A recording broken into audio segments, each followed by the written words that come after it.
আওয়ামী লীগের রাজনীতিও এখন আওয়ামী লীগের টাকায় চলে, বিএনপির রাজনীতিও এখন আওয়ামী লীগের টাকায় চলে। খুনিদের বিচার হচ্ছে এই অন্তর্বর্তীকালীন সরকারের উপদেষ্টাদের প্রধান এবং প্রথম সংস্কার। নির্বাচন না সংস্কার, এই স্লোগানটা সমস্যাজনক স্লোগান। এই নির্বাচন পদ্ধতির খেলার মাঠটা শুধুমাত্র আওয়ামী লীগ যেন খেলতে পারে সেই উপযোগী করে সেই মাঠটা বানানো হয়েছে, সেখানে আপনি খেলতে পারবেন না। আপনি আগে সেই মাঠের সংস্কার চাইতে হবে। 5ই আগস্টের পূর্বের আওয়ামী লীগ যেভাবে স্বাভাবিক অবস্থায় জীবনযাপন করত, এখন এসেও স্বাভাবিক অবস্থায় জীবনযাপন করে, এটা আমাদের ব্যর্থতা। এই ব্যর্থতা আসিফ নজরুল স্যারেরও ব্যর্থতা। আমরা ওনার কাছে জানতে চাই, জানুয়ারি মাসে কথা ছিল ট্রাইব্যুনাল 2 গঠন করার, এটা মে মাস, আজকে মে মাসের 16 তারিখ। আমরা স্পষ্টভাবে আপনার কাছে উত্তর চাই, কেন মে মাসে 16 তারিখ হয়ে যাওয়ার পরেও দ্বিতীয় ট্রাইব্যুনাল গঠন হওয়ার কথা থাকলেও এখনো পর্যন্ত গঠন হয় নাই? আমরা আপনার কাছে জানতে চাই, কারা এই হত্যাকাণ্ডের সাথে জড়িত যে আসামিরা রয়েছে, তারা যখন কোর্টে যায় কোন কোন বিচারক তাদেরকে জামিন দিয়ে দেয়, কারা তারা এবং এসবের পিছনে কাদের ইন্ধন রয়েছে, সেগুলোকে আপনি আমাদের সামনে প্রকাশ করুন।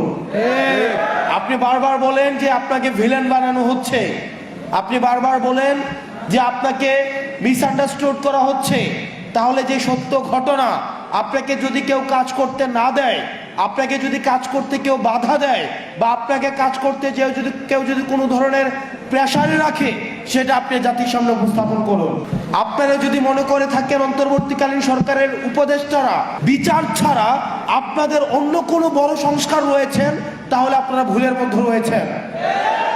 খুনিদের বিচার হচ্ছে এই অন্তর্বর্তীকালীন সরকারের উপদেষ্টাদের প্রধান এবং প্রথম সংস্কার। নির্বাচন না সংস্কার, এই স্লোগানটা সমস্যাজনক স্লোগান। কারণ এই স্লোগানের মধ্য দিয়ে মনে হয় যে আমরা হয় নির্বাচন চাই, না হয় সংস্কার চাই। বিষয়টা এমন না, আমরা দুইটাই চাই। তবে তবে তবে আমরা চাই বিচার হবে, সংস্কার হবে। এই সংস্কার প্রক্রিয়ার মধ্য দিয়ে আমাদের নির্বাচনটা হবে।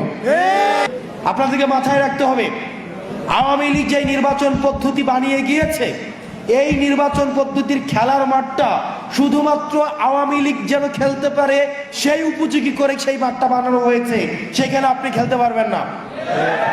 আপনি আগে সেই মাঠের সংস্কার চাইতে হবে, নির্বাচন পদ্ধতি সংস্কার চাইতে হবে। আপনারা কি অস্বীকার করতে পারবেন যে এই পদ্ধতির নির্বাচন হয়, সেইখানে একটা ওসি সেখানে নির্বাচন করে দেয়, একটা এসপি নির্বাচন করে দেয়, একটা ইউনো নির্বাচন করে দেয়? তাহলে একই পদ্ধতির যদি আপনার নির্বাচন ব্যবস্থা থাকে, তাহলে এই নির্বাচন এই 5ই আগস্টের পরে প্রপার ডেমোক্রেটিক ট্রান্সফরমেশন এই নির্বাচন কমিশনের মধ্য দিয়ে সম্ভব নয়।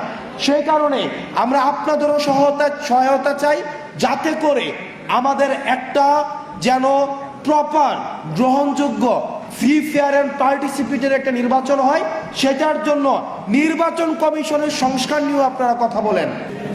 আমি যেহেতু কুমিল্লাতে আছি, কুমিল্লার অনেক উপজেলা রয়েছে, সেই উপজেলার আওয়ামী লীগের রাজনীতিও এখন আওয়ামী লীগের টাকায় চলে, বিএনপির রাজনীতিও এখন আওয়ামী লীগের টাকায় চলে।